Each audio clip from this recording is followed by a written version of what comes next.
Aujourd'hui, pour notre premier épisode, on reçoit Sven, ancienne addict aux soirées et à l'alcool. Suite à un déclic, il a tout arrêté du jour au lendemain pour se mettre au sport et plus précisément au triathlon. Et entamer son parcours d'aide-soignant. Mais je pense que ça, il en parlera mieux que nous.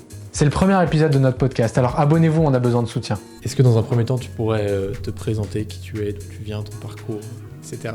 Ok, alors je m'appelle Sven, j'ai 34 ans. J'ai grandi principalement dans la région Rhône-Alpes. J'étais dans l'armée pendant un moment. J'ai fait mon lycée avec la Marine nationale. Et ensuite, j'ai fait une quinzaine d'années dans la restauration, avant de me réorienter dans le socio-éducatif et d'être assistant d'éducation. Et aujourd'hui, j'entame une formation d'aide-soignant. Ok, très bien. Quel type de personne tu étais pendant ta jeunesse ? J'étais assez... Alors, adolescence et début de l'âge adulte, assez bringueur. Je fais pas mal de conneries. Voilà, donc j'étais assez bougeon. Ok, un peu fêtard ? Ouais, carrément, ouais, complètement. Ouais. Tu nous as parlé un peu d'addiction, est-ce que tu pourrais nous en dire un peu plus à ce sujet-là ? Ouais, alors, à savoir, en amont, j'ai un trouble de l'attention avec hyperactivité, donc ça accentue certaines choses.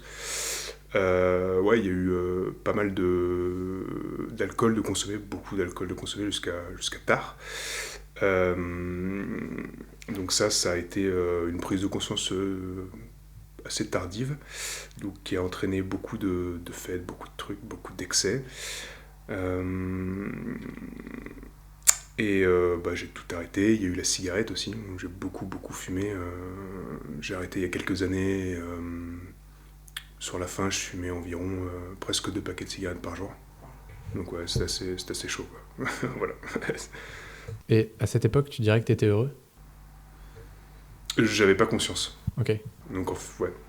Et est-ce qu'à cette période, ton entourage te remarquait tes addictions, et est-ce qu'il disait des choses ? Alors sur l'entourage, ouais, au niveau de la cigarette, parce que du coup c'est quelque chose qui est pas forcément, ça pue, voilà, ça prend de l'espace. Donc ouais, après au niveau de l'alcool, il y a eu, mais c'était plus, tu sais, quand tu rentres bourré le soir et que tu réveilles les gens, mais en termes de prévention pure et ouais, enfin voilà, il y avait le basique, genre faut peut-être que tu diminues, ou faut peut-être que t'arrêtes, tu vois, mais bon, pas plus, quoi. Ok. Est-ce que toi, personnellement, tu avais conscience de ce dans quoi tu étais en train de tomber, concrètement ? Franchement, non. Honnêtement, non. Tu vois, enfin... Puis tu mets vite le doigt dedans, hein. C'est Oui. les potes, c'est l'entourage, et puis ça t'entretient. Donc, ça a été un truc qui a duré des années, parce que t'as envie de sortir, t'as envie de faire la fête, t'as envie de rencontrer du monde, t'as envie d'aller voir les potes, t'as envie d'aller quelque part, tu vois. Et puis tu bois, c'est le lien. Et en fait, c'est ça qui est ultra pervers, c'est ce lien, parce que c'est pas un bon lien, tu vois. C'est un lien qui est faussé. C'est vrai qu'il y a un vrai principe de pression sociale, tout simplement, quand Ouais, t'es en carrément. soirée. Ouais. Puis après, le cercle vicieux, puisque plus t'es dedans, plus t'as envie d'y retourner, et plus ça recommence, en fait. Ouais. Au final, c'est ça. Ouais, c'est clair. Est-ce que, toi, il y a un moment où toi-même, tu t'es fait peur ? T'as pris du recul, je sais pas, à un moment donné Ouais. Alors, je bossais beaucoup. J'étais en Écosse. Et en Écosse, au mois d'août, il y a un festival d'art qui s'appelle le Fringe Festival. Alors, c'est une fois en Australie, une fois en Écosse, une année sur 2. Et j'ai tellement travaillé, tellement bringué, que j'ai fini à l'hôpital d'Édimbourg avec un électrocardiogramme sur la poitrine. Et là, je me suis dit, mec, t'as forcé. J'ai pas arrêté tout de suite, mais ça a entamé un processus qui, par la suite, m'a amené à être là, avec vous, tu vois. Et est-ce que tu penses que cet événement précis, c'est celui qui t'a fait rentrer dans ce processus d'arrêt, ou est-ce que même sans, tu penses que tu aurais réussi à en sortir ? Non, je pense que c'est lui. Parce que, tu sais, je me suis retrouvé vraiment, tu vois, je me revois sorti de mon auberge jeunesse, tu vois, puis plus pouvoir bouger, être éclaté au sol, ma collègue m'emmenait, tu vois, et je pense que c'est vraiment à cet instant-là où tu vois, les choses se sont mises en place, mais avant, non, il y avait tu vois, pas de conscience, pas de réalisation. Donc il t'a vraiment fallu ce choc un peu brutal pour être capable de prendre du recul et de dire que là c'était peut-être un peu trop, quoi. Ouais. Ok. Mais le recul n'est pas venu tout de suite, attention. Oui, mais Mais, voilà, ça ouais, a permis c'est- d'engager le ouais. process, quoi. Donc du coup le déclic il a été un peu déclenché par cet événement, même Oui. si c'était pas direct, si j'ai bien compris. C'est ça qui a permis d'engager tout ce processus de désintoxication. Je pense qu'on peut parler un peu de ça. Ouais, carrément. Ouais. Et toi, ce processus, il est passé par quoi? Je me suis isolé.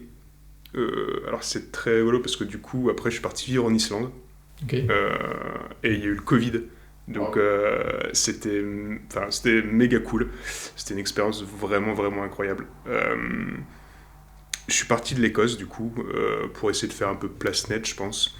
Je suis arrivé en Islande, j'avais un taf de dingue, j'avais une maison pour moi, j'étais nourri, logé à 500 mètres d'un hôtel de luxe, je bossais pour hôtel de luxe, c'était vraiment top. Et là, tu vois, les choses ont commencé à aller en diminuant, j'ai commencé à moins faire la fête, moins voir de gens, et il y a eu le Covid, donc là, ça a été radical. Euh, j'ai eu la chance de pouvoir vivre en Islande pendant le Covid, donc c'est-à-dire sans touristes, donc vraiment il y avait que moi, quoi, tu vois. Donc je prenais la voiture, j'allais me balader, j'avais des paysages de ouf. Et ouais, je pense que c'est ce qui m'a permis un peu de couper ce lien dont on parlait tout à l'heure. Et aussi de prendre conscience Ouais. de voilà, mon rapport avec l'alcool, mon rapport avec la clope, mon rapport dans la sociabilisation avec ces deux facteurs. Et c'est ce qui m'a amené progressivement À sortir de tout ça. Ouais.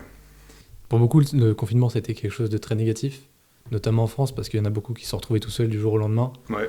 Et justement, ça a été très compliqué pour eux, donc pour toi, ça a plutôt été quelque chose qui t'a sauvé, entre gros guillemets. Franchement, ouais, souvent, parce que je suis vraiment rentré en France après tout ça, et j'en parle avec les gens, des fois, et les gens me disent, ouais, le Covid, machin. Moi, je dis à chaque fois, putain, mais moi, trop bien, quoi. Ouais. J'ai des photos où aujourd'hui, les gens, t'as peut-être 150 000 personnes sur les photos. Moi, il n'y a personne. J'ai fait 2 fois le tour de l'Islande. Je suis allé dans le cercle polaire. J'ai fait des... Vraiment, moi, ce confinement, ça a été cool parce qu'en plus, on voyait des gens. Je voyais quand même mes collègues de taf, mes potes qui étaient là-bas. Et j'ai pas eu ce trauma commun que les gens ici ont eu. Ah, donc c'est incroyable. Ouais, c'était positif, ouais, franchement, ouais. Donc après, c'est aussi le sport qui t'a permis de sortir de tout ça. Ouais, alors le sport c'est venu bien plus tard. Ok. C'est venu en 2023.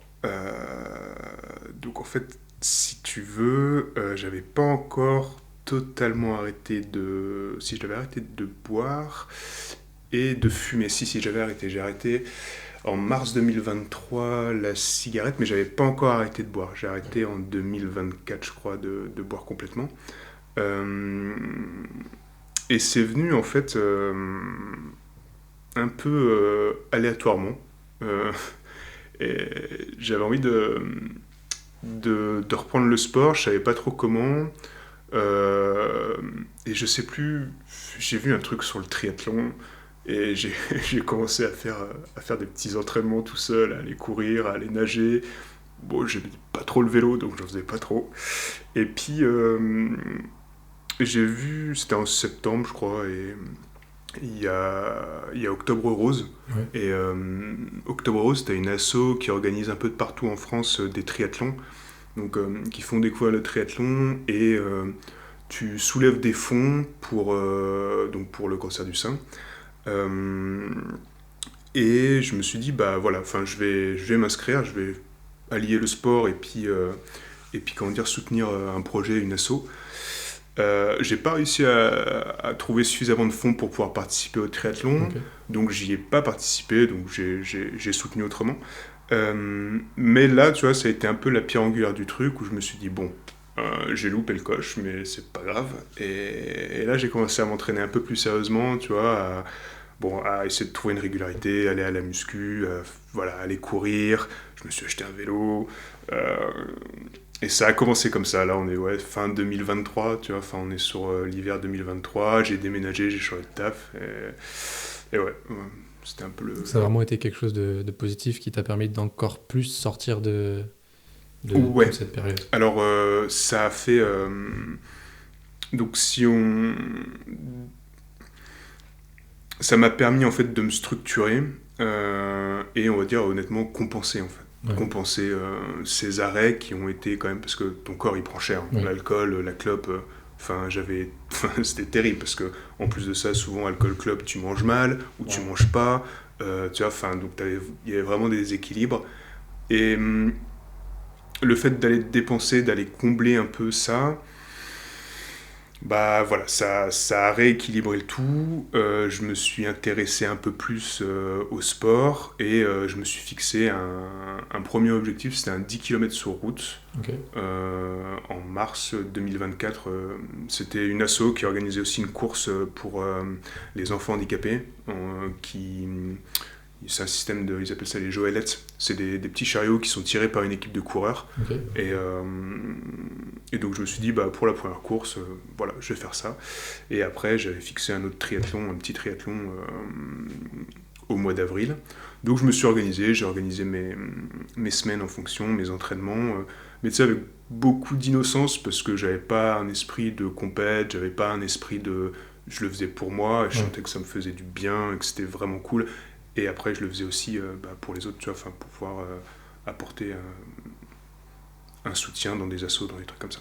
C'est vrai que ça, c'est la meilleure motivation quand tu fais du sport, parce que ça te fait du bien et pas pour l'aspect compétitif ou juste... Ouais, je pense que c'est important. Il Ouais. faut voir le prisme. On voit beaucoup aujourd'hui, tu sais, compète. Il y a beaucoup de gens qui sont dans ce sens-là, mais tu le fais avant tout pour toi. Tu le fais pour toi parce que tu as envie peut-être d'aller chercher un truc en toi ou de rééquilibrer un truc en toi. Et c'est pas quelque chose qui doit être au détriment des autres. Ça doit jamais être au détriment des autres. Il faut toujours un équilibre, tu vois, que ça soit tu aies une pratique du sport, mais que tu aies de l'espace aussi pour les potes, que tu aies de l'espace pour ton intimité, pour tout ça, c'est aussi ultra important. Bien sûr, c'est vrai qu'il faut savoir trouver l'équilibre entre tout. C'est comme avec tous les domaines, au final. Ouais, c'est clair. Ouais. Et donc, qu'est-ce que le triathlon, ça t'a appris sur toi-même? Le dépassement de soi, clairement. J'ai vachement pris confiance en moi et je me suis vachement découvert. Parce que c'est vraiment un processus que j'ai fait absolument tout seul.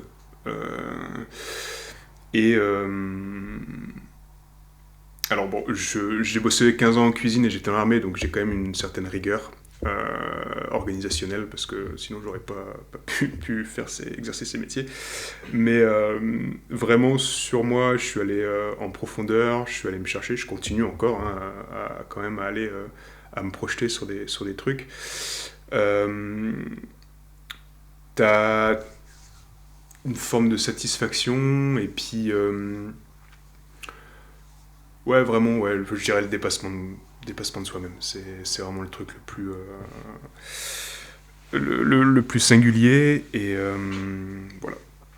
C'est vrai que le triathlon, ça a l'avantage vu que c'est 3 sports qui sont quand même bien différents au final sur les domaines que ça fait travailler physiquement. T'as l'avantage c'est pas que la course à pied où tu vas courir en ligne droite pendant 3 heures. Là, t'as la course à pied, le vélo, la nage, et c'est vraiment totalement différent sur même les aspects mentaux au final que ça fait travailler. Ouais, carrément. Alors, je suis pas en course à pied, je suis pas enfin voilà, je me suis blessé il y a 1 an, mais c'est sûr que c'est un sport qui est ultra complet, qu'il faut aborder avec beaucoup d'humilité, parce que c'est 3 disciplines, qui sont... La natation, c'est très très technique, vélo et course à pied aussi. Et c'est vrai que ça apprend beaucoup, et il y a tellement de trucs à apprendre sur ça, que vraiment c'est passionnant. Okay. Et il faut pas hésiter, je passe le petit message, à aller découvrir les clubs, aller faire des séances, contacter les présidents, parce que c'est bon pour la santé, c'est cool, vraiment. Donc tu nous as parlé d'une blessure qui t'est arrivée, est-ce que tu pourrais nous en dire un peu plus ? Ouais, bah typiquement, la blessure, c'est le mec qui s'entraîne trop et qui fait pas attention et qui s'écoute pas aussi. Et ça, je reprends sur ce que tu me disais tout à l'heure, c'est aussi important de savoir s'écouter. Et je pense que le triathlon, ça m'a appris à ça, à m'écouter et à écouter mon corps, parce que le corps, il te parle, il t'envoie des signaux.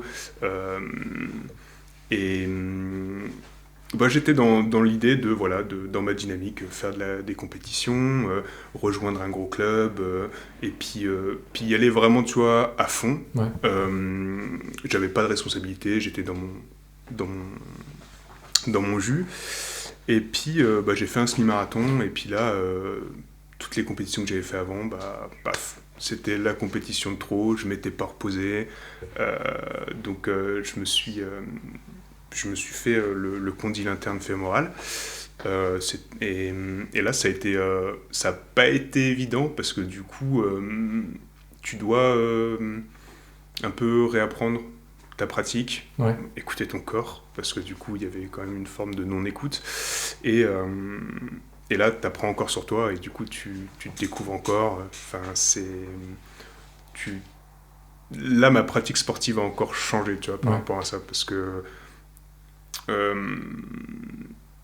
il faut faire en sorte de ne pas te blesser, donc il faut aussi aborder les choses moins frontalement, savoir pourquoi tu t'es blessé, aller chercher en profondeur, renforcer les chaînes musculaires qui ont renforcé, ralentir. Ouais. Et ça, c'est aussi une dimension qui est importante, prendre son temps.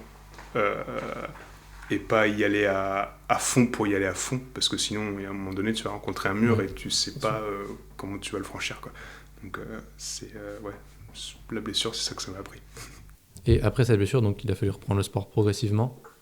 Et après avoir couru un semi-marathon, j'imagine qu'il y avait des distances aussi impressionnantes sur le vélo et la natation. Non, alors là, c'était uniquement course à pied, le semi-marathon. Mais ouais, il a fallu du coup reprendre le sport. Alors, ça a été j'ai fait beaucoup de natation, beaucoup de musculation de la chaîne postérieure. Et donc ça a été long, ça a été chiant, parce que du coup, t'as mal.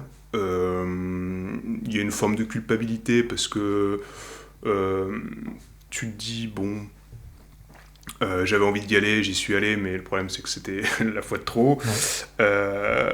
Et voilà, et quand on parle de prendre son temps, etc., toute la démarche post-blessure, c'est ça, c'est qu'en fait, tu prends ton temps, tu fais les choses qu'il faut faire pour aller mieux, et une fois que tu vas mieux, en fait, tu conscientises qu'il faut y aller en douceur pour pas répéter ce que tu as fait. Et ce processus est aussi hyper intéressant.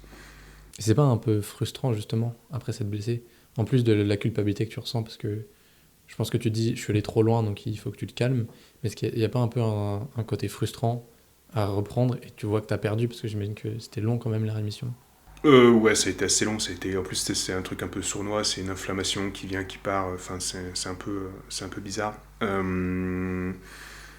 La frustration, alors au début elle y était parce que j'avais la sensation d'être vraiment sur une lancée sportive, tu vois, enfin voilà. Et du coup ça s'est arrêté net. Ouais. Donc ouais, les premiers jours t'es là, tu fais chier quoi. Ouais. Mais après j'y ai vachement gagné. Okay. Je me suis rendu compte qu'une fois ce petit côté un peu frustré, t'arrives à... t'apprends et tu te comprends, et du coup ça c'est le plus important, parce que du coup ça te permet vraiment de transformer ta pratique et de plus être, tu vois, enfin, parce que il y a beaucoup de gens, ils mettent un ego, ils mettent des trucs, et tu vois quand tu es sur des compétitions, il y a des gens qui manquent complètement de civisme, t'es là, tu fais, mais mec, en fait, tu joues pas ta vie, etc. Ouais. Et je pense que cette dimension-là, elle te permet aussi de prendre un peu de recul sur ce groupe-là, et de te dire, voilà, enfin, où est-ce que j'en suis, faire un peu le point, et ça fait partie aussi du processus, et derrière, j'ai pris du recul, tu vois, par rapport à tout ça. Est-ce qu'on revient un peu sur les addictions et cette transition ? Ouais. Est-ce qu'à cette époque, t'aurais aimé qu'on te dise quelque chose, ou en tout cas, est-ce qu'on aurait pu dire quelque chose pour t'aider à t'en sortir sans ce choc? Tu veux dire par rapport à la clope et l'alcool? Ouais, notamment. Non, je pense que j'étais même pas en capacité forcément d'entendre, Ok. honnêtement. Après, j'étais pas non plus accompagné de ouf, hein. En général, quand tu... Enfin, après, c'est expérience perso, enfin, je vais pas faire de généralité, mais l'entourage te tire plus vers le bas qu'autre chose, Ouais. tu vois. Et ça, t'es vraiment dans ta... En fait, tu vois, une fois que t'es sorti, tu captes vraiment la boucle que t'as. Et finalement, bah, le cercle est très représentatif. Donc, je buvais beaucoup d'alcool, je fumais beaucoup, j'étais avec des gens qui buvaient et qui fumaient. Donc, si tu veux, par rapport à ça, j'en ai pris conscience au jour de l'an 2024. Ok. Tu vois. Et là, j'étais dans ma ville d'enfance.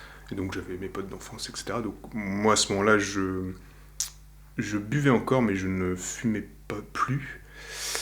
Et c'est 2023 ou 2024, c'est peut-être jour de l'an 2023-2024. Et si tu veux,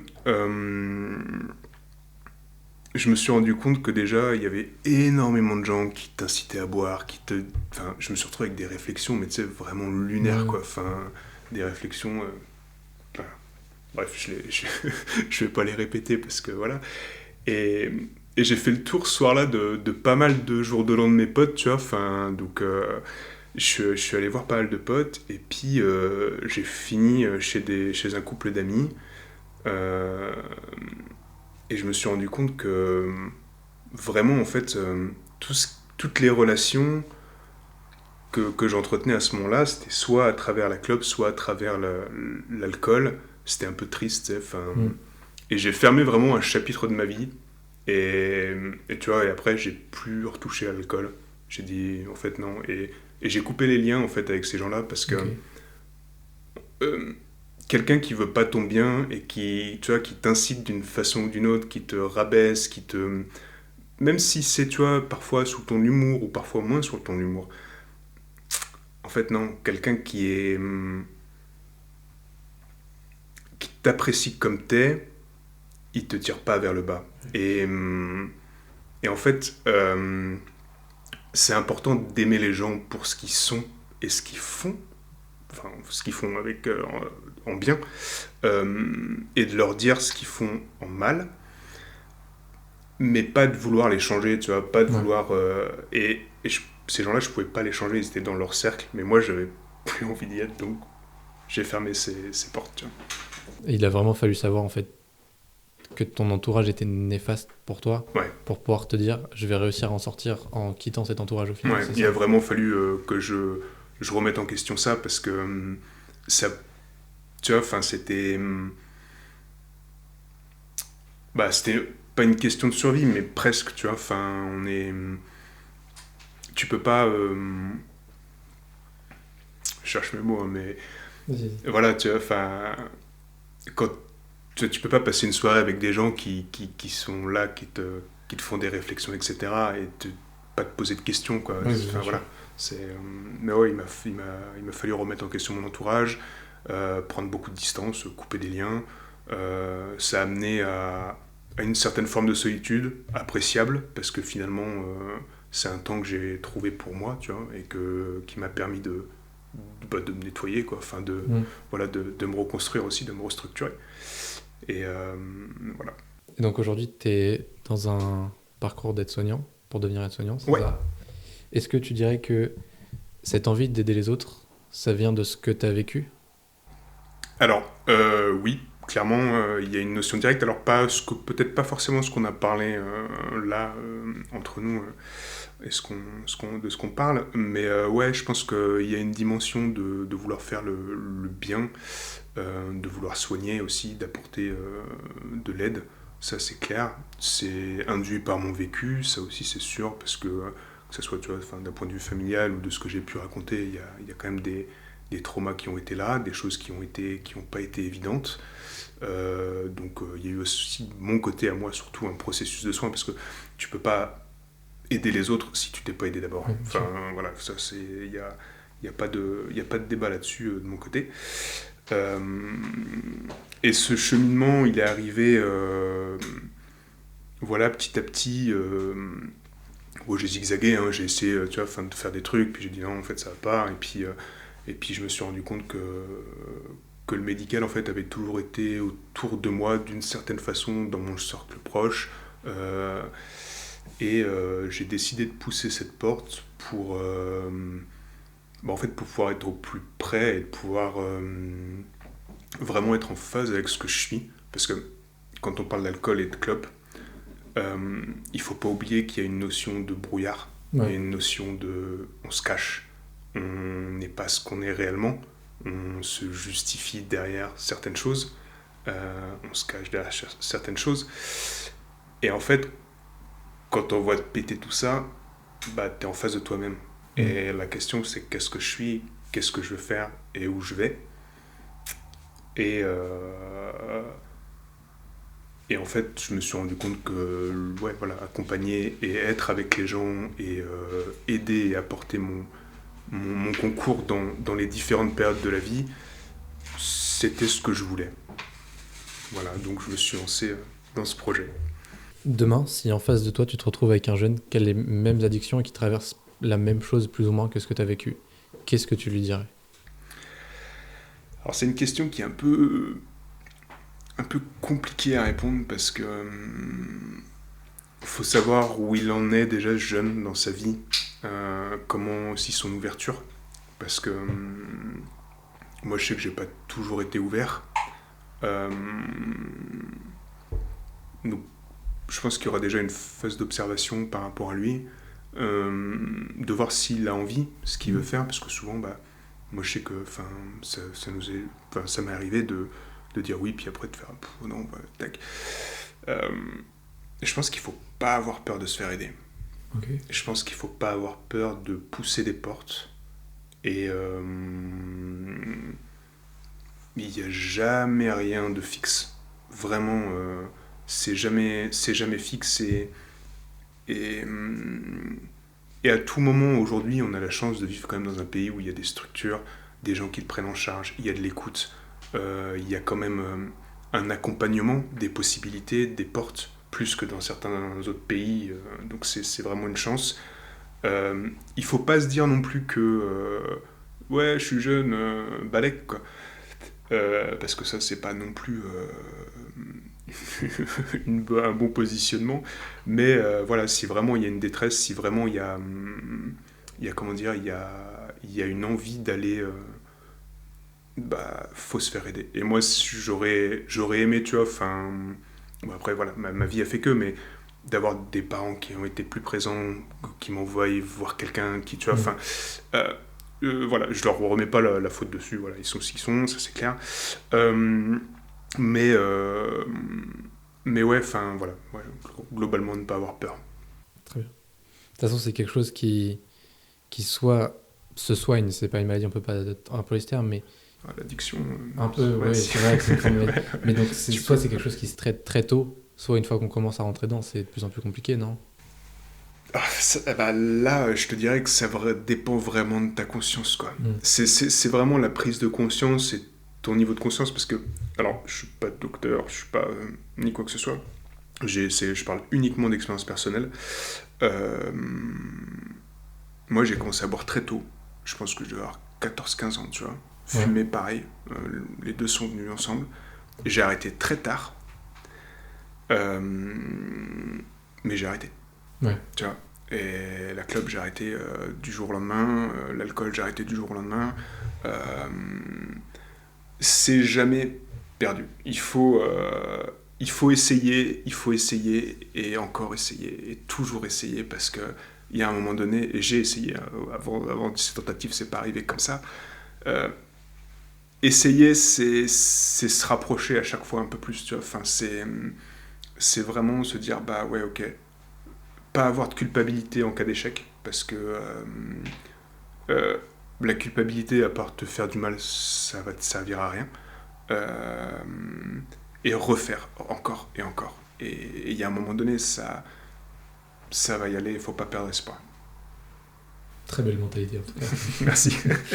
Et ça se rapproche un peu de ce qu'on peut vivre avec le sport, non? Enfin, cette mentalité, en tout cas, c'est bon pour le sport, j'imagine. Ouais, alors oui, c'est clair il y a effectivement dans le sport, dans cette pratique, il y a cette volonté. Alors, je vais parler pour moi, mais cette envie d'aller et de continuer et d'essayer. Et tu vois, mon dernier cours de PS, la dernière fois que j'ai couru, c'était en cours de PS au lycée. Et je devais avoir 17-18 ans. Et la volonté, le fait de vouloir et de mettre en place, peu importe ce que c'est, que ce soit un petit caillou, une petite brique, une grosse pierre, tu t'en fous, mais en fait, mets en place, fais, et tu vas pas voir tout de suite, tu vois, ça va être des petites graines que tu vas mettre, et ces petites graines, à un moment donné, elles vont germer, et tu vas dire, putain, mais...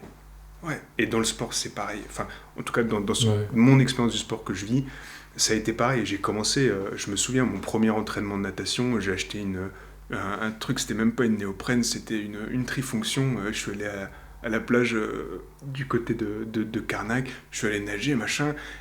Je l'ai fait, ok. Et puis après, tac, je suis allé courir. Et pourtant, tu vois, la première fois que je suis allé courir, j'ai fait peut-être 4 bornes, j'étais éclaté au sol, j'en pouvais plus. Et, et voilà, et en fait, ouais, je pense que cette volonté de faire, de ne pas avoir peur, parce que la peur, ça bloque. Et la peur, c'est l'ignorance. Donc, si tu as peur, va voir derrière ta peur. Va voir ce qu'il y a derrière ta peur. Et en fait, tu n'auras plus peur. Ouais. Parce que du coup, tu connaîtras ce qu'il y a derrière ta peur, tu n'appréhendras plus. Et ouais, je pense que dans le sport, c'est pareil, tu vois. Enfin, vas-y, et sème tes petites graines pour atteindre tes objectifs. Bah, c'est sûr qu'on court pas un semi-marathon du jour au lendemain, quoi. Il y a un peu de préparation. Ouais, il y a un peu de préparation, un peu d'organisation aussi. Et puis après, il faut pas viser trop haut, tu vois. Il y a aussi un truc où les réseaux aussi ont un peu leur part, où tu vois, on vend beaucoup de mecs ou de femmes qui sont là, qui performent de ouf, etc.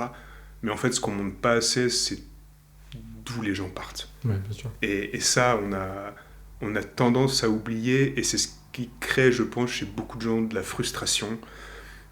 Regarde d'où tu pars, ce que t'es toi, et vois où tu es aujourd'hui là. Et le chemin, il est vachement important. Et ouais, tu vois, je vais jamais être Usain Bolt, tu vois, sur le 100 mètres, c'est pas ce que je veux, mais moi d'où je suis parti, sur cette petite plage avec ma trifonction à nager dans l'eau comme un crapaud qui se noie, tu sais, et là aujourd'hui où j'en suis, bah, tout ce chemin, c'est l'expérience, et en fait ça m'a appris énormément de trucs, et je trouve que c'est vraiment le plus important. Et ne pas se comparer. Vraiment ne pas se comparer. C'est pas des concours, c'est pas des machins. C'est si ta pratique sportive, tu veux la faire pour toi et pas pour être quelqu'un d'autre, tu te compares pas. T'es là, tu t'apprends à te connaître. Tu sais, tu connais tes allures en course à pied. Tu connais ton allure au 100 mètres en natation. Tu sais ce que tu peux faire en vélo. Et cette connaissance... elle vient avec de l'humilité et voilà, et encore une fois, pas se comparer, chacun a son chemin, et vraiment amener de la bienveillance avec toi-même et puis avec ceux qui t'entourent dans la pratique, quoi. C'est important. C'est vrai que par rapport à la comparaison, les réseaux sociaux, là où ça apporte, ça permet de découvrir pas mal de sports. Ça engendre aussi beaucoup de comparaisons parce qu'on voit des stats qui sont folles. Ouais. Et donc toi, tu commences à courir, ton 5 km, tu le fais en 40 minutes, et tu vois tous ceux qui le font en 20 minutes, tu fais « Ah ouais, c'est chaud ». Ouais, Et pourtant, c'est pas la majorité des cas, c'est qu'une petite partie qui arrive à le courir aussi vite. Ouais, et puis alors, ce qu'on oublie aussi de dire souvent, bon, moi ça m'arrive de scroller, de faire des trucs, et puis déjà, juste sur la course à pied, il faut courir doucement, il faut faire du renforcement, ça prend du temps, ton corps, il s'adapte, et beaucoup de gens, ils se disent allez, on y va, bam, bam, bam, puis 6 mois après, ça y est, ils se sont pété le genou, ils se sont pété machin, ils se sont pété ceci, et y aller doucement, appréhender, et ne pas voilà, enfin, comme tu disais, les réseaux, faire vachement attention. Et je pense que il faut en avoir conscience. Alors c'est bien parce qu'effectivement, t'as accès à une quantité d'informations incroyable, parce que même, tu vois, pour pouvoir faire des exercices, pour pouvoir calculer des trucs, etc., c'est vraiment une mine d'or. Mais tu as ce retour de bâton où si tu prends pas de recul sur ce qui t'est projeté, et ça c'est applicable à tout champ sur les réseaux sociaux, bah, t'as vite tendance à tomber dans ce côté frustration, ce côté machin, et puis après tu développes une espèce de, tu vois, d'ego malsain, bizarre, et tu vois les mecs qui arrivent sur les lignes de départ et qui bousculent les gens, qui s'en foutent, et voilà. Et je pense que si on peut plus véhiculer ce message tu vois, de vraiment de pas se comparer, d'être attentif à soi et bienveillant avec les autres et d'encourager les autres, c'est ultra important. C'est ultra important parce que c'est dans la bienveillance et dans la confiance que tu peux créer vraiment, faire développer, que les gens puissent se développer, tu vois, même dans un groupe de sportifs, tu vois, si t'as quelqu'un qui vient tout le temps écraser les autres, etc., t'as des gens qui vont pas se sentir à l'aise, qui vont pas être bien, qui vont peut-être plus venir aux entraînements, qui vont peut-être plus ceci, plus cela. Donc, être vigilant et comment dire, et bienveillant, c'est important. Est-ce qu'aujourd'hui, toi, il y a quelque chose que tu te fixes, un nouvel objectif peut-être, et quelque chose qui te motive tous les jours? Alors déjà, la première motivation, c'est mon bien-être. Donc aujourd'hui, le sport, je le fais dans une visée pour me faire du bien et pour juste me faire du bien. Après, en termes d'objectifs sportifs, cette année, j'ai pas trop d'objectifs parce que j'ai mes études. Donc c'est une année qui est ultra intense. Tu vois, là, sur les premières semaines, déjà, je vois que il faut adapter sport, révision, tu vois, il y a... Donc, bon. Et après, bon, j'ai quand même toujours un peu cet objectif, c'est l'Ironman. Voilà. Je ne sais pas quand, je ne sais pas comment, je ne sais pas, voilà. Mais c'est sûr que ça, c'est vraiment mon envie et mon souhait. Peut-être jamais, peut-être un jour. On verra. C'est un beau rêve en tout cas, là. Ouais, c'est mon... Voilà, c'est mon petit rêve. Et puis, bon, pour le moment, c'est pas du tout au programme, mais je sais que, tu vois, dans la région, il y a quand même des beaux spots pour pouvoir en réaliser. Et donc, ouais, c'est mon objectif. Donc, cette année, ça sera plutôt calme. L'année prochaine aussi, je pense, parce que du coup, il y aura une prise de poste, etc., peut-être dans 2-3 ans. Eh ben, on te souhaite du courage. Hein. Ouais, il va falloir. Donc, quand tu t'es blessé, tu as dû voir pas mal de médecins. Est-ce que ça aussi, ça a participé à ton envie de devenir aide-soignant aujourd'hui? Alors, j'ai pas vu des masses de médecins. Okay. J'ai vu donc j'ai passé c'est un IRM. J'ai surtout vu un kiné. Ouais. Et en fait, non, je pense que la blessure et le fait d'être aide-soignant n'a pas de lien. Même dans ma pratique sportive, ça n'a pas de lien parce que c'est vraiment quelque chose, l'envie d'être aide-soignant, de plus profond et qui correspond beaucoup plus à ma nature et à ce que je suis plutôt qu'un déclic. Voilà. Okay. Je pense que c'est la résultante de quelque chose, d'un processus. On me l'avait déjà dit, je me souviens il y a quelques années, une pote qui me disait « Mais pourquoi tu fais pas aide-soignant ?» tu vois. Et j'avais un peu balayé ça de la main en voulant faire autre chose sur un autre truc, etc. Et tu vois, aujourd'hui, je la remercie, cette personne, parce que finalement, c'est drôle, parce qu'elle me dit ça il y a quelques années en arrière, puis aujourd'hui, tu vois, je me retrouve dans une formation d'aide-soignant, et je me dis, putain, tu vois, elle avait réussi à capter peut-être quelque chose, et voilà. Donc non, il n'y a pas de cause à effet sur le fait de me blesser et d'être aide-soignant. Donc aujourd'hui, tu es totalement remis de cette blessure, tu dirais? Ouais. Alors, il y a eu beaucoup d'appréhension cette année, donc j'ai changé de club. Je suis arrivé sur le club de triathlon de Châtellerault cette année. Avant, j'étais sur un gros club dans la région Rhône-Alpes. Au début, il y a eu beaucoup d'appréhension quand j'ai repris en club parce que je me suis dit, putain, tu vois, enfin, j'avais pas la sensation d'être totalement remis. Je pense que c'était vraiment plus psychologique. Ok. Et en fait, je me suis rendu compte avec les gens, tu vois, on parlait de bienveillance tout à l'heure, un truc comme ça, que ce côté un peu blessure psychologique, le club et le fait de le pratiquer avec des gens qui étaient dans la bienveillance et dans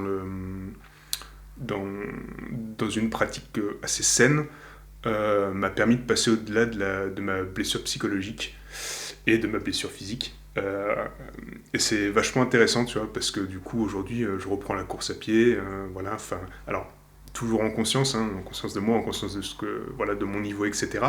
Mais voilà, je progresse plus que ce que j'ai jamais progressé, tout en m'écoutant, et ouais, je pense que je suis remis. Il y a par moments une petite appréhension, parce que du coup, c'est souvent quand il y a vraiment, tu sens que t'y allais, quoi. Mmh. Et là, tu dis, et après, tu dis, bon, tu t'es rassuré, quoi. Ouais, ok. Tant mieux. Donc tu dirais que toute cette blessure, du coup physique et mentale, au final, ça a été bénéfique pour toi? Alors ouais, c'est un peu... ça a été une expérience bénéfique. Je pense qu'avoir mal, c'est jamais, Oui, bien sûr. c'est jamais vraiment bénéfique. Mais ouais, ça a participé encore une fois à revoir et à réajuster ma pratique sportive, ma pratique tout court, ma façon d'être, ma façon d'appréhender les choses. On parlait de peur tout à Ouais. l'heure, tu vois. Enfin voilà, ne pas avoir peur. C'est une phrase qui a l'air tellement... Enfin, c'est vrai qu'elle est facile, mais quand tu prends le temps de décortiquer ta peur vraiment et que tu te dis, bon, voilà, j'y vais. Et ouais, je pense que ça, oui, ça a été bénéfique. Tu nous as dit tout à l'heure que tu avais beaucoup voyagé, donc en Islande et en Écosse. Ouais, j'ai eu la chance d'avoir le pied à l'étrier assez rapidement. Avant le Covid, j'avais voyagé dans un peu plus de 53 pays. Ok. Donc c'est un truc qui m'a apporté énormément. Quand je suis parti de l'armée, j'avais 20 ans. J'ai pris le train de Lyon. Et je suis monté, je suis allé à Turin. Puis après, en fait, je me suis lancé dans un gros voyage.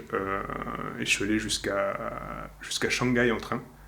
Ouais, tout seul. Sans téléphone portable, sans ordinateur portable. J'ai traversé l'Europe, j'ai traversé la Russie, la Mongolie, la Chine, et après j'ai pris l'avion pour aller bosser en Australie, à Shanghai. Je suis revenu en France, j'ai repris mes études, etc. Puis après, chaque fois que j'avais des vacances, je partais dans un pays tout seul, découvrir tu vois, la culture, les gens. Et ouais, puis après, j'ai décidé de vivre un peu plus dans les pays. Donc, tu vois, j'ai vécu en Écosse, en Islande, en Mongolie aussi, en Australie. J'ai passé pas mal de temps à La Réunion. Enfin voilà, ça a été une part entière de ma vie. Et puis, ça m'a permis d'ouvrir mon esprit, de découvrir autre chose. Ouais. Et j'ai adoré, vraiment. Enfin, ça m'a beaucoup apporté. Ce qui est rigolo, c'est que, tu vois, le lien, tout à l'heure on parlait de l'alcool, la clope, etc. Ça a été un lien qui m'a permis de rencontrer du monde, de sortir, de faire la fête. Donc ça a été un peu le côté, entre guillemets, attention, positif avec des grosses guillemets. Et après, aujourd'hui, ça m'a apporté vraiment une ouverture d'esprit et une façon d'aborder les gens et d'aborder la vie que je pense que je n'aurais pas eu si je n'étais pas allé voir ailleurs. Ouais. J'avais une question, je l'ai oubliée. C'est pas grave. Yes. Et aujourd'hui, tu prévois de t'installer en France ou après tes études, tu comptes repartir? Alors, par contre, voilà, ça c'est... Aujourd'hui, je veux rester en France, ça c'est clair et net. Alors déjà parce qu'on a un beau pays qui est chouette, tu peux bouger rapidement, que ce soit même en Europe, enfin voilà, le train c'est chouette, le vélo aussi c'est chouette. Non, après, tu vois, honnêtement, aujourd'hui, ça fait 4 ans que je suis pas sorti d'Europe. Ça me pose pas de problème parce que j'avais, voilà, tu vois, enfin, des études, du boulot, etc. Et puis, ouais, je suis bien en France. Enfin, on a quand même des super infrastructures, des super choses disponibles. On a quand même des belles villes, un beau territoire. Et puis, si l'envie me prend de partir dans des pays ou dans des choses comme ça, je pourrais. Parce que on a quand même un niveau de vie, un cadre de vie qui le permet. Et je fais pas des études je fais des études qui sont applicables en France, donc c'est pour rester en France et voilà, et pour pouvoir œuvrer dans le domaine hospitalier plus tard. Et donc aujourd'hui, tu as réussi à plus ou moins sortir de toutes tes addictions. Est-ce que tu dirais que tu as totalement réussi à en sortir et que tu arrives à vivre ce que toi, tu as envie de vivre aujourd'hui? Ouais, Ok. clairement. Ouais, non, je bois plus, je fume plus. Voilà, la pratique sportive, elle reste raisonnée, elle n'est pas au détriment de quoi que ce soit. Elle participe à mon bien-être. Donc ouais, je pense qu'en termes d'addiction, je m'en suis bien sorti. Et puis ouais, je pense qu'elles sont... J'en ai plus. Ouais. Mais est-ce qu'on pourrait pas dire un peu aujourd'hui que le sport est devenu une addiction? Alors non, ouais, Ok. non, parce que j'ai quand même, bon, je suis quand même en conscience de ce que je fais. C'est pas une addiction parce que je suis en capacité tu vois, de structurer ou de faire la part des choses. Donc ça, c'est important. Je pense que l'addiction, c'est aussi le côté de ne pas savoir faire la part des choses. Ouais. Donc plutôt que d'aller voir tes potes, tu leur dis, ah bah non, je vais aller courir ou non, j'ai mon entraînement. Non, voilà, aujourd'hui, y a quand même j'ai quand même cette conscience. Donc non, le sport, c'est pas une addiction, ça participe au bien-être, ça participe à un réel équilibre. Après, voilà, non. Ouais.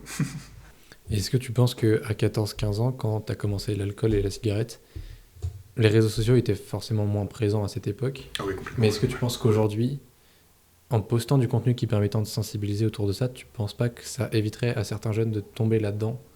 Ou peut-être de diminuer un peu les effets sensibilise? Ouais, alors je pense que déjà, alors je veux pas parler comme un vieux con, mais alors j'aime pas non plus le mec, je vais m'y caler, c'est terrible. Bon, moi j'ai eu Facebook, je devais avoir 16 ans, 15 ans, quelque chose comme ça, c'était 2008, donc ça remonte, c'était vraiment la lancée de Facebook sur l'Europe. Instagram bien plus tard, Snapchat je l'ai eu, mais tu vois, j'ai jamais eu TikTok par exemple. Et je ne l'aurai jamais. Mais je pense que la sensibilisation, elle est importante. Après, il y a deux choses. Il faut partir du principe aussi que de toute façon, c'est des algorithmes. Oui. Donc, en gros, tu tombes pas sur un contenu que tu ne veux pas voir, donc, ou inversement. Donc déjà, il faut quand même que tu aies une forme de conscience de ce que tu as envie de faire. Ensuite, il y a aussi un réel rôle des parents. Voilà, les parents jouent un rôle en termes de cadre, en termes de sensibilisation, en termes tu vois, enfin, par rapport aux enfants. Alors, ils n'ont pas, évidemment, il y a un moment donné où, en tant que personne, tu fais tes propres choix et tu avances et tu décides, hein, bien sûr. Mais ce que je veux dire, c'est qu'apporter aussi à un enfant et à un jeune adulte toutes les données qu'il peut avoir, te dire, bah, regarde, tu fais ci, tu fais ça, machin, ça se passe comme ça se passe comme ci. Je pense que là, il y a déjà une première étape. Après, effectivement, apporter une sensibilisation face à l'alcool, face aux drogues qui se répandent de plus en plus, face à la cigarette, clair. Okay. Il faut qu'il y ait des choses qui soient plus engageantes par rapport à ça. Parce que, on parle... l'alcool, quand tu regardes les stats, ça fait flipper. Hein. Tu as des gens, ils boivent... Quand est-ce qu'ils boivent de l'eau? Non, mais ça, ouais. Et puis, tu as aussi cette forme, tu vois, on revient par rapport à ce que tu disais au début de pression sociale. C'est terrible, t'arrives à un repas et tu te fais traiter de tous les noms parce que tu bois pas d'alcool. Ouais. Il n'y a rien qui est prévu en soft, tu vois. Moi, j'ai déjà entendu parce que je demandais un thé, tu vois. Enfin, on m'a insulté parce que je demandais un thé, tu vois. Wow. Et t'es là, tu fais, mais... Ouais. Et en fait, en France... je dis la France, mais aujourd'hui, il faut casser ça. Et c'est à la jeunesse de le casser. C'est à la jeunesse, tu vois, de dire stop, tu vois. Enfin, quand tu vois des mecs de 60 ans qui... Bah non, en fait. Aujourd'hui, pas boire d'alcool, l'alcool, c'est mauvais pour la santé. La clope, c'est mauvais pour la santé. La cigarette électronique, c'est mauvais pour la santé. C'est prouvé. Il y a des mecs qui ont fait des dizaines et des dizaines d'années d'études sur ça. Tu ne peux pas... Et tu ne peux plus dénigrer quelqu'un et ignorer ça. Enfin, vraiment, c'est vachement important parce que moi, je pense souvent dans les soirées où j'ai peut-être été ce con-là, tu vois, à dire « tu bois pas d'alcool. » Et aujourd'hui, tu vois, enfin, bah, j'ai changé de point de vue et j'ai changé, j'ai évolué. Et aujourd'hui, ouais, c'est ok de pas boire d'alcool et il faut... remettre les gens à leur place quand ils sortent de leur... C'est sûr que si on arrive à faire changer un peu la société pour que justement il y ait moins ce côté pression, tu tombes forcément un peu dedans. Ouais, et là, je reprends mon idée de petite graine, hein. C'est à nous, hein. C'est à nous d'aller semer ces graines, d'aller dire, d'aller faire, tu vois, enfin, voilà, c'est comme les comportements qu'il n'y a pas à avoir, les réflexions qu'il n'y a pas à avoir, et ça s'applique à tous les champs. C'est, si tu te la fermes, il n'y a rien qui évolue. Et c'est des choses qui ont pas lieu d'être. On parlait de bienveillance, on parlait de choses là. C'est, tu peux dire les choses sans t'énerver, tu peux dire les choses, tu peux remettre quelqu'un en place sans l'insulter, sans voilà. Il y a des comportements aujourd'hui et c'est effectivement à nous. On est les acteurs. Hein. T'es l'acteur de ton environnement. Hein. Je suis l'acteur de mon environnement. Je vois qu'on s'appelle des fois des comportements. Tu dis, excuse-moi, mais en fait, ce que tu as dit là, ça passe pas, tu vois. Enfin, ce que tu fais là, ça passe pas non plus. Un joli sourire, et puis basta. Mais le mec, il l'a entendu, et ta graine, elle est semée, quoi. Donc c'est vraiment petit à petit qu'il faut changer les choses au final. Ouais, et puis c'est à chacun aussi. Enfin, voilà, c'est petit à petit, oui, mais si chacun le fait, du coup, il y aura pas de petit à petit, en fait, ça va se faire. Et c'est ça qui est chouette. Et je pense que dans la prévention et dans ces réseaux sociaux qu'on parlait tout à l'heure, il faut effectivement mettre de cette volonté, de cette envie pour pouvoir tu vois, se rendre compte que ça soit, enfin, surtout ces champs qui sont des combats et qui sont des luttes, on se doit d'intervenir. Toi, t'as réussi à sortir de tout ça du jour au lendemain, pas au même moment, l'alcool et la cigarette, mais ça s'est passé comment concrètement ? Tu veux dire dans ma vie perso ? Ouais. Comment ça s'est passé ? Alors oui, du jour au lendemain, mais parce que après j'ai aussi... je suis gaulé comme ça, dans le sens où bah, j'ai réussi à switcher, tu vois, enfin... que ce soit pour la clope, l'alcool. Après... comment ça s'est articulé dans mon quotidien, bah, y a quand même eu des phases de solitude, hein. Il y a eu des phases de questionnement, il y a eu des phases de pourquoi, tu vois, enfin, ouais, tu vois, enfin, il y a quand même, ça n'a pas été, tu vois, tout beau, tout rose. Et ouais, l'isolation a fait que, m'a permis de prendre du recul, m'a permis de mieux me comprendre, de mieux savoir aussi ce que j'étais, et de pouvoir mieux m'accompagner en fait dans ces choses-là. Et c'est vrai que tu vois, ce rapport social, ce rapport etc., c'est souvent revenu parce que comme on disait, t'as des gens qui te tirent vers le bas, t'as des gens qui essayent de te faire revenir là où tu étais. Donc ouais, ça c'est l'impact que ça a eu, c'est comme ça que ça s'est présenté, tu vois. Enfin... Donc toi, tu as eu l'avantage de beaucoup voyager dans énormément de pays. Ouais. Et ce qu'on entend souvent en France, ce qui ressort souvent, c'est que c'est pas un bon pays, que ça manque de plein de choses, etc. Toi, c'est quoi ton avis sur la question? Allez voir ailleurs, les gars. Franchement, allez voir ailleurs. Et à un moment donné, il faut pas... faut remettre les choses dans leur contexte. Tu peux pas... Alors, attention. La vie est difficile. La vie est chère. Ça, je le nie pas, etc. Il faut se battre pour les acquis. Ça, c'est clair et net. Il faut les préserver et tout faire pour les préserver. Ça, c'est clair et net. Là-dessus, il n'y a même pas de débat. Après, dire que c'est un pays de merde, machin, ceci, cela, quand tu vas voir le médecin et que tu mets la carte vitale, quand tes médicaments sont remboursés, quand tu peux aller à l'hôpital et on ne te demande pas ta carte bancaire avant de te soigner, quand tu as accès à l'instruction, quand tu peux te déplacer librement, quand on ne demande pas ta carte d'identité à chaque endroit où tu vas, voilà, quand on ne te met pas en prison pour un oui, pour un non. Voilà, il y a des... Alors, dans ce que j'ai dit, il y a toute proportion gardée, mais encore une fois, il y a des endroits où c'est pire, catastrophique. Voilà. Après, non, c'est pas un pays de merde. Faut juste qu'on le préserve. Ouais. C'est à nous, en fait. C'est vraiment à nous de réaliser ça. Hein. C'est pas comment ça s'appelle, en tapant sur les autres qu'on arrive à quoi que ce soit. C'est regarde-toi et puis ok, qu'est-ce que tu fais pour? Allons-y, on y va tous ensemble, on fait les choses, on protège les choses. Et ça, je trouve que c'est vachement important. Le nous fait le pays. Hein. Enfin, donc, si tu veux, c'est toi qui vas voter, c'est toi qui va du coup élire des mecs qui vont élire des trucs, qui vont voter des trucs.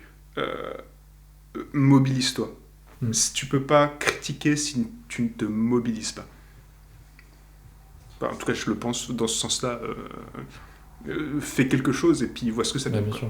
On est ceux qui créent, qui constituent et qui fondent le pays en quelque sorte. Donc c'est d'abord à nous de changer avant de faire changer les choses. Bien sûr. On est acteur. Et puis, encore une fois, instruis-toi. Utilise ta curiosité, va voir. On parlait de peur. Va derrière cette peur. Pourquoi tu es en colère? Pourquoi tu as peur? Pourquoi ceci? Tu vois, enfin, le pourquoi des comment. Si tu vas pas chercher et si tu t'arrêtes juste à ce qu'on te renvoie, ça marche pas. Ouais. Faut aller derrière, faut te renseigner. Tu vois, il y a plein d'actions qui sont menées, il y a des mecs qui sont sur le terrain, il y a des gens qui œuvrent. C'est pas parce que on t'envoie une image que cette image c'est la réalité. Et j'utilise bien le terme image. Donc voilà, renseigne-toi, va, il y a plein de collectifs, il y a plein d'assauts, il y a plein de choses qui peuvent te donner des pistes et même faire ta culture. Souvent on entend, tu vois, je suis pas intéressé, je connais pas. Bah ouais, mais du coup va connaître. Ouais, va te renseigner. Va te renseigner. L'ouverture d'esprit, c'est important. Ouais, c'est important. Si un jour tu as des enfants, ce serait quoi les valeurs que tu veux leur transmettre? La bienveillance. Je pense que c'est ultra important. C'est l'acceptation de soi et l'acceptation des autres. C'est pas parce que l'autre il est différent que tu vois, ça change en fait. C'est justement en acceptant la différence que tu t'enrichis. Ouais. Et j'espère pouvoir vraiment leur transmettre ça parce que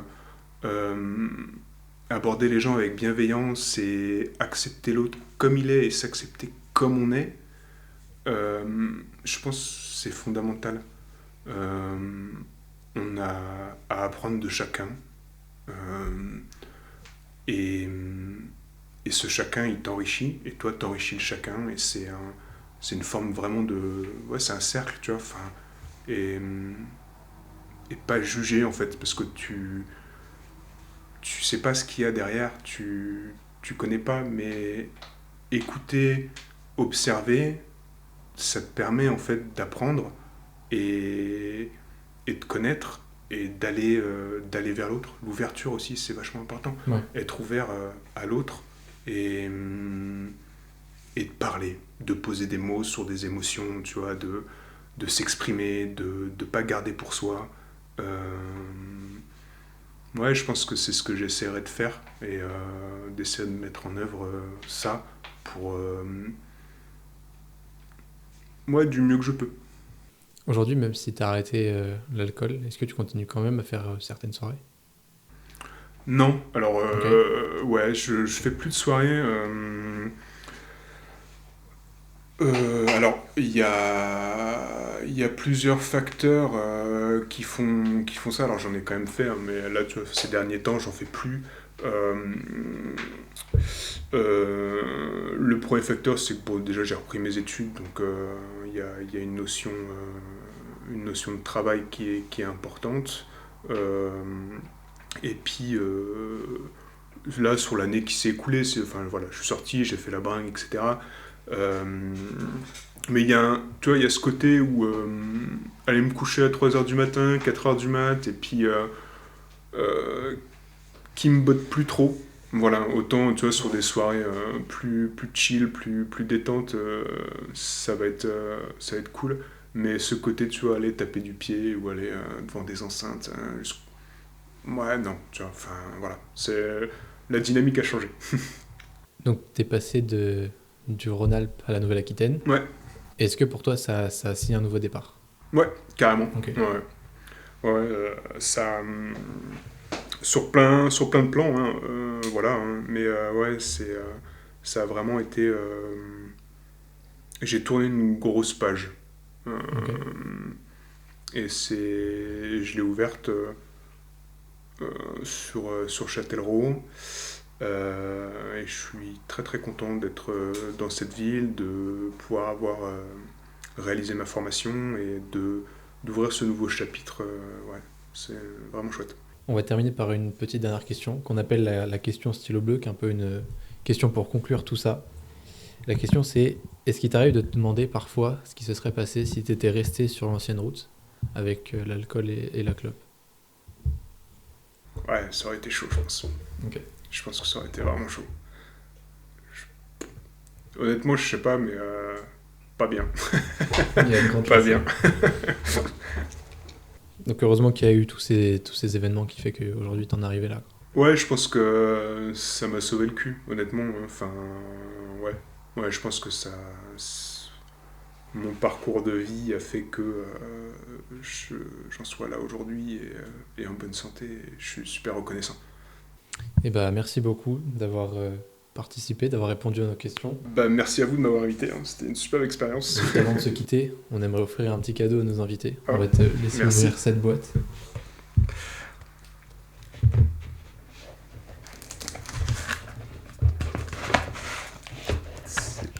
Oh. Un petit stylo bleu. Ouais, merci. Je vais le Bah, merci à remporter. toi surtout d'être venu. C'était un épisode intense, mais incroyable. Ouais, Franchement. bah moi c'était une superbe expérience, hein. Vraiment merci beaucoup pour l'invitation, ça m'a grave touché. Et puis bah, continuez dans ce que vous faites, et puis surtout n'ayez pas peur de faire. Voilà. Bah, merci beaucoup. Merci à vous.